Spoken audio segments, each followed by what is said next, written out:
This June, Figma announced some pretty incredible advanced prototyping features that seem to hold a ton of promise. But how do they stack up in the real world? In this video, I'm going to be putting Figma head-to-head against my longtime go-to advanced prototyping tool, Axure 10. Who do you think is going to win? I'm Hannah, your user experience career design guide. I have 10 years of experience designing and managing teams that have built some really complex applications, things for accountants, finance managers, developers, even farm managers. The boxes and arrows approach that InVision, Sketch, XD, and Figma have used for a while now have always felt way too limited. Until now. For UX designers, being able to prototype and approximate realistic interactions for whatever you're designing is a really crucial skill to develop. It improves your ability to explore ideas fast, to test your ideas with real people, and to communicate more effectively with your team and stakeholders. Just think of the difference between having to talk through vagaries of complex interactions on a PowerPoint slide versus being able to hand something to someone and say, here, try it yourself. Building a reputation as a powerful prototyper ultimately helped accelerate my career, and I think it could yours too. In my current workflow, I usually use Figma for designing the layouts and then copy things over via a plugin to Axure 10 where I can build out all the interactivity. I'm not gonna lie, this workflow has become more and more painful as I've started using auto layouts more. For some reason, the copy is really a mess when it gets into Axure, and I spend more of my time having to clean up the layers than actually designing. Also, since Axure is not a cloud application, while I can send my teammates a link to the live prototype, the file sharing is not that seamless and requires them to have another expensive license. So if these new features can actually meet all of my prototyping needs, I would love to ditch the extra tool and just use Figma. I will admit that it has been years since I've actually tried prototyping in Figma because I ran into roadblocks early on, and so we're going to be learning and exploring this together. I've devised 4 challenges that I think best encapsulate prototyping scenarios where the basic boxes and arrows kind of approach has fallen short in the past. The first one is interactive elements, where we'll be prototyping a toolbar and a search box. The second one is state management, where we'll be building out a screen that has multiple toolbars and panels, which is pretty common in most productivity apps. The third one is conditional behavior, where we'll build a sign-up form that validates user input as we're going and disables the submit button if there are any errors. The fourth one is dynamic data, which is honestly one of my favorite features of Axure, where we'll be creating a table with a lot of rows that come in from a spreadsheet data source. In each challenge, I'll walk through how I would tackle this in Axure 10, and then we'll shift over to see if we can figure out how to get the same results, or maybe even better, in Figma. This video will just cover the first challenge, so if you want to see the rest, be sure to hit subscribe and maybe comment, which encourages me to make more. Enough yakking, let's get to prototyping. For challenge 1, we are looking to create a toolbar with some icons and a search box. I'm going to start by building this out in Figma like I normally do, and then to help save time, I'm going to use a pre-built design system. The one I'm using today is Material's new design system, which has this kit where they built a ton of great Figma components already. We'll start with our icon buttons and a search box, putting them into an auto layout to make spacing really easy. Next is the menu and making sure that I have a good reference for all the states I'll need when I copy this over to Axure using the plugin. Last, one little tooltip, and we're good to go. Copying this over to Axure takes a second. I'll start by wiring up the search box by adding a native HTML text field and adding this and styling the placeholder text.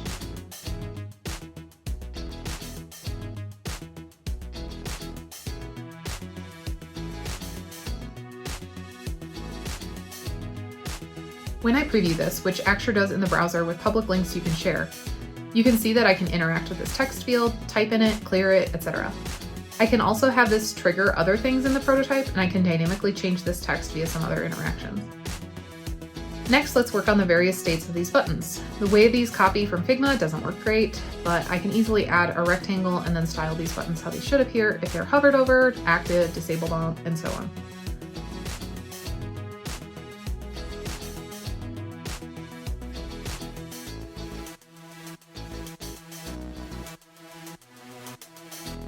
Components in Axure are really inflexible. There's no overrides like in Figma, so I tend not to use them. Instead, I'll be copying and pasting the styles over to other buttons and really crossing my fingers that I don't have to change them all later. All right, everything is looking good. Now it's time to do the same thing for the menu items. I forgot to include that state in my copy, so I jumped back into Figma to see what the style should be. And then more copy and pasting. All those little yellow boxes are the extra menu items that came over in the copy, which are getting in my way, so I have to clean them up.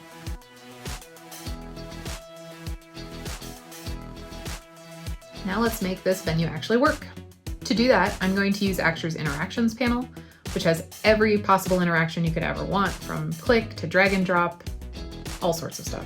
For this one, we're sticking with the basic onClick event and telling it to set the menu button to active, show the menu, and treat it as a lightbox, which just means that it will hide it again if you click outside of it. I also hook up each of the menu items to hide the menu as well.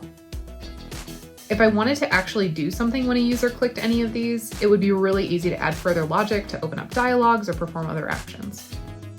Last up is the tooltip. Normally, I would use a tooltip and move it and change the text, but I decided to keep things a bit more straightforward for this example, and every icon gets its own tooltip.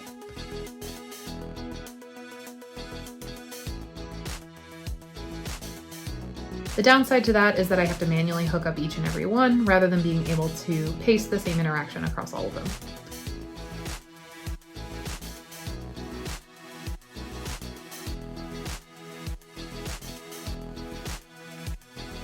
One last preview to make sure they're all working. Looks good. So now we have a highly interactive and realistic toolbar that we could integrate into other screen designs. That took about a half hour to do in Axure. Let's see how Figma does. First things first, I wanted to see what we would be starting out with given this design that we already did.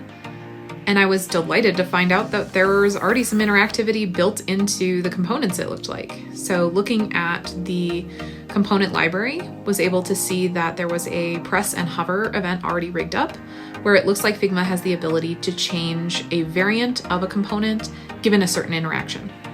So given that the buttons were already done, wanted to move on to the text input. Now I knew that this wasn't going to necessarily be a fair fight because I already knew from previous experience that Figma does not have the ability to do interactive text boxes. However, I think we can kind of fake it. To do this, I created my own component with 3 variants. One for an empty search box, one for when a user was selected into it, and one for once they've already typed into it. To approximate typing into this text field, I figured we could just have them click to select it and then click just like they've had already filled it in. This is where I ran into my first big issue with the interactions colliding. So basically the interactions from the components were taking precedent over the interaction I had just set up.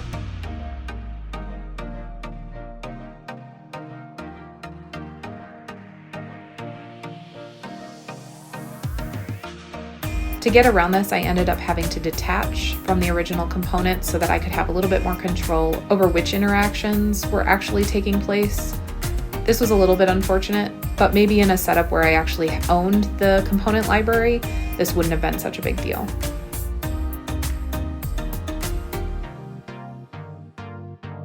Once I figured that out and recreated my own hover states, it ended up looking pretty good. Next up was making this menu interactive. I had seen previously this option about an overlay, so I tried that out first. Turns out that you have to move the thing outside of the current frame to actually get it to be an overlay. Played around a little bit with the positioning. The positioning, it turns out, is relative to the frame, but you can do manual to make it more relative to the item. Also made sure to have an interaction where the clicking on the menu itself closed the menu, which was all pretty straightforward. Where I ran into trouble here was for the longest time, it seemed like you could only have one interaction per event. So it seemed like I couldn't make the icon button active and have an overlay appear, but I later figured out how to do that. On to the tooltips. For this one, I really wanted to test out the new variable functionality and see if I could get it so that I could use one tooltip component and then set the text based on what the user had clicked on. It seemed like variables should be able to do this, but I really struggled finding it for 2 reasons. One was that you couldn't set the variable text on a component that just had text. I think it has to be baked into the component. So that threw me for a little bit. And then once I had detached the component, the variable icon is right next to the text styles, which I thought that was a variable style, not a variable text. So I'm going to jump over some of my struggling with this and jump ahead to where I figured it out. So again, I had to detach the component from Materials Design System. However, I think that if you had your own, you could bake the variable text right into that component. This is also where I found out that you could have multiple interactions per event. So for example, here, while hovering, you can set the text to settings and then show the overlay that is the tooltip, which seems really essential and intuitive now, but I missed that little plus button for the longest time. Then I struggled a little bit trying to copy and paste those interactions over to the other buttons, which it doesn't seem like you can do. If you know how to do that, please tell me in the comments. However, I think this is another area where you can rig the component itself to have these interactions baked into it, which seems really powerful. I just didn't have that because I was using a pre-built design system. So instead, I copied and pasted the component with all the interactions and just changed out the icons and what the tooltip would be set to in the interaction. The last issue I ran into was also conflicts between the component interactions and the interactions that I had hooked up with the menu. So as I was trying to do the tooltip here, it ended up making it so that the click to launch the menu didn't work. It also ended up making the hover states for a couple of the icons sticky in my final test. But I'd reached my time limit, so decided to call that a day. I think overall, Figma has come a long way for this type of prototype. I think in order for this to be really effective and beat Axure, it would need to not have those weird collisions between hover and click. So if that's something that maybe just I don't know how to do, that's great. Finding that plus button where you could stack multiple interactions per click or per hover or that sort of thing was definitely an essential learning curve. And then just not being able to actually have an interactive text box, I think is the other knock against it.